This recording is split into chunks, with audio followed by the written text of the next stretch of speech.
तर मंडळी, आज आम्ही निघालो होतो लिनोवोच्या सर्व्हिस सेंटरला, कारण खूप दिवसांपासून आमच्या लॅपटॉपच्या टचपॅडचा इश्यू झाला होता. मग आम्ही टू व्हीलर घेऊन जाण्याचंच ठरवलं होतं. काल दिवसभर खूप पाऊस होता, म्हणून आम्ही दोघे पण रेनशीटर घालून निघालो. पण म्हणून की काय, आज पाऊसच नाही लागला.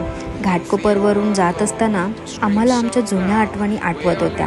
तसे आम्ही लग्नाआधी खूप जास्त टाईम इथेच स्पेंड केला होता. तर आम्ही सर्व्हिस सेंटरला फायनली पोचलो आणि पोचल्यावरती पाहतो तर काय, खूप जास्त गर्दी होती. कदाचित आज शनिवार होता म्हणून असावी.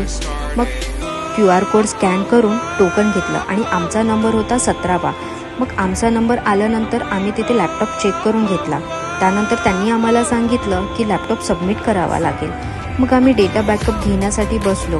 डेटा बॅकअप घेईपर्यंत सर्व नंबर संपले होते आणि मग शेवटी आम्ही डेटा बॅकअप घेऊन आम्ही आमचा लॅपटॉप सबमिट केला आणि निघून मग वाटेतच आम्ही एका रेस्टॉरंटमध्ये जाऊन लंच केलं आणि मग तिथून आम्ही घरी गेलो.